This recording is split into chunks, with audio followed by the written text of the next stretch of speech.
Vou deixar aqui um comentário sobre essa troca de afagos entre o Conde Lopê e o Paulo Cogos sobre o tema da questão da pandemia, né? Caso vocês não estejam bem informados, eu também não estava até o Conde fazer um vídeo e o algoritmo insiste em me exibir os vídeos do Conde ainda. O Paulo Cogos fez um vídeo atacando o Conde por causa que o Conde defendeu o uso das vacinas, mesmo que houvesse alguma razão, mesmo que elas tivessem uma origem duvidosa. E, respondendo, o Conde explicou que a posição da igreja era exatamente essa, a despeito do criticismo de Paulo Cogos. Eu vou explicar o porquê, apesar de eu discordar do Conde em muitos pontos, no que tange aos temas atuais, eu devo dizer que o argumento do Conde deve ser o vitorioso. Por quê? Paulo Cogos argumentou de que, devido ao fato de que supostamente as vacinas teriam utilizado em algum momento células de fetos abortados para sua confecção, seria imoral tomar a vacina como uma forma de participação no mal. Contudo, tal argumento seria em si mesmo absurdo se você considerar o próprio debate sobre o aborto. Se uma origem malévola implica que mesmo um benefício não pode ser aproveitado, nós podemos estender a mesma lógica para a questão do aborto. Se uma mulher trai o seu marido com um vizinho, ela praticou o mal. Se essa relação teve um filho, ela ganhou um bem.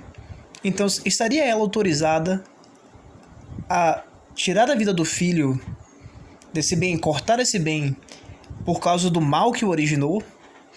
Veja que isso colocaria Cogos numa posição bastante complicada, principalmente se a gente considerar que o discurso abortista muito tem este argumento dessa origem malévola do filho.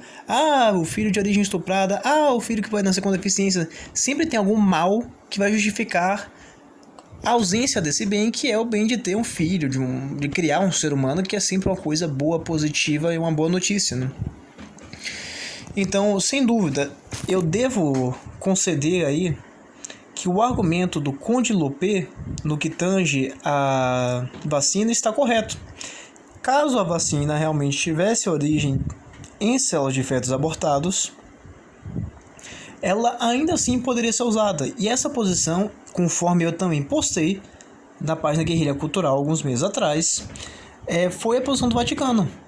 Por causa que nós estamos em um momento excepcional de uma pandemia, várias pessoas estão morrendo, e não dá para dizer que não tem várias pessoas morrendo, porque tem pessoas que às vezes a gente conhece. Acho que todo mundo aqui, esse ponto da pandemia, já conhece alguém, às vezes um parente, um amigo, que morreu com sintomas claramente do que se descreve como Covid, aquela questão do comprometimento do pulmão e por aí vai. Eu tenho pessoas que, fora isso, ainda tem algumas comorbidades, ou seja, você tem um pulmão tão prejudicado que não se consegue mais praticar exercícios físicos regulares, que é um dos meus medos também, né? Então você tem uma situação séria em que a pessoa usaria. Mas tem uma questão aí que nenhum dos dois abordou, que é o próprio fato de que nem todas as vacinas estão utilizando essas células de fetos abortados.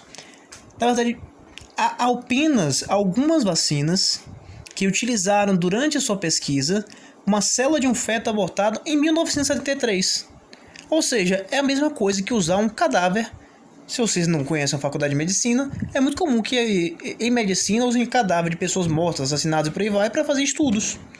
Então se fez um estudo a partir de uma célula morta há 30, 40 anos atrás. Não é como se fosse um uso sistemático e regular de produção de vacina a partir dessa célula. Entendeu? Isso seria até uma concessão abusiva de um benefício do aborto que não existe. Não existe benefícios nisso. Isso aí é uma sobra antiga. E vale lembrar que as principais vacinas, falha engano, a própria vacina da Pfizer, por exemplo, as principais estão lá em circulação nos Estados Unidos, as próprias empresas chamaram grupos pró-vida independentes para checar se havia células de fetos abortados dentro da questão da vacina, se houve em qualquer etapa do procedimento de pesquisa a questão dos células de fetos abortados e não constataram nada.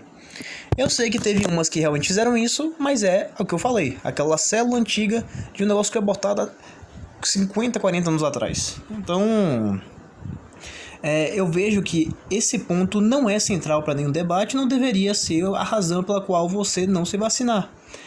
Você deveria se vacinar ou não se vacinar baseado na eficácia ou não da vacina e em possíveis efeitos colaterais.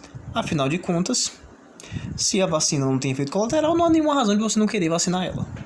Não tenho nenhuma razão para não testar. Por que não? Por mim, eu vou dizer exatamente qual é a minha posição sobre qualquer remédio, qualquer medicamento, qualquer vacina, qualquer coisa que apareça. Eu vou morrer se eu tomar, eu vou perder um braço, vai acontecer alguma coisa.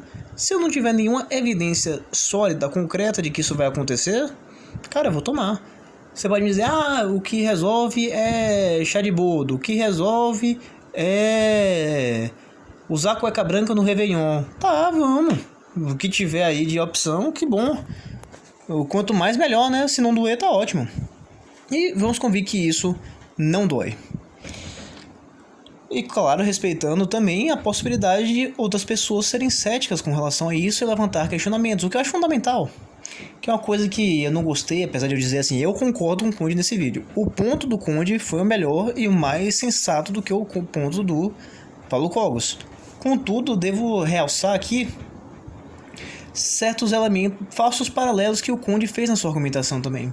Porque ele constantemente comparou a própria vacina com a defesa da cloroquina. E vamos convir, não existe nenhuma razão para a gente ter tanto ódio da defesa da cloroquina. Literalmente não há.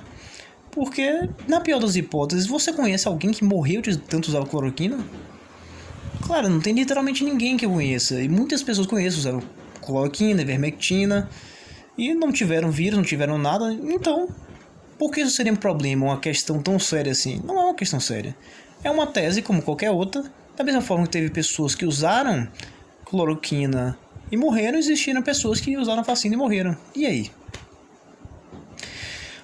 Então, eu acho que esse ponto de insistência nessa questão da hidroxicloroquina mostra que essa pauta já saiu do âmbito da racionalidade para entrar no âmbito da ideologia.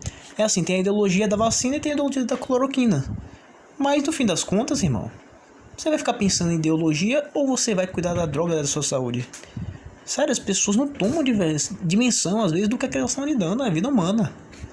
É a vida, é o trabalho, é toda a multiplicidade, a multidimensionalidade do ser humano.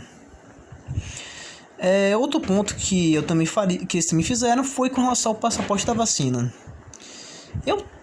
Eu ainda diria que eu fiquei em cima do muro com relação ao passaporte da vacina, porque o que eu temo do passaporte da vacina é que se instaure uma certa tecnologia diferente e mais avançada do que temos hoje com relação à verificação desse passaporte.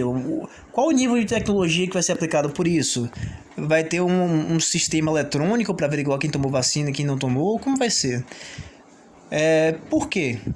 Porque eu mesmo lembro que no ano de 2013, ou por aí, eu fui estudar lá nos Estados Unidos e para entrar na escola eu fui obrigado a tomar uma série de vacinas. Isso me doeu? Não. Isso teve qualquer problema para mim? Não. É só uma medida de sanitária de segurança que eles tomaram para que eu pudesse interagir com as outras pessoas, considerando que eu era um estrangeiro vindo para lá. Então, eu vejo um problema a priori nisso? Não. Olha, você não é obrigado a sair do país ou ir para qualquer lugar. As pessoas podem exigir de você certa medida de segurança. Inclusive, dá para fazer esse mesmo argumento através da ética de Hans Hermann Hoppe com muita tranquilidade. Por coisas muito mais subjetivas, Hans Hermann Hoppe, que é um anarcapitalista famoso, caso vocês não entendam, diz que um dono de um estabelecimento privado pode chutar uma pessoa. Então, em si não há problema. O que pode ter problema é a maneira como isso pode ser aplicado. Porque dependendo de como isso avance, isso pode avançar outra questão ainda maior, que é que esses dados vacinais, esses dados de saúde, se sistematizem de uma forma que promova o aumento do chamado Big Data, ou seja, do acúmulo de dados e informações públicas das pessoas que são base para futuras implementações de medidas restritivas de outras naturezas que podem não ser tão justas. Então essa foi a minha opinião sobre o assunto, muito obrigado, até a próxima, curta, comente e compartilhe para aí.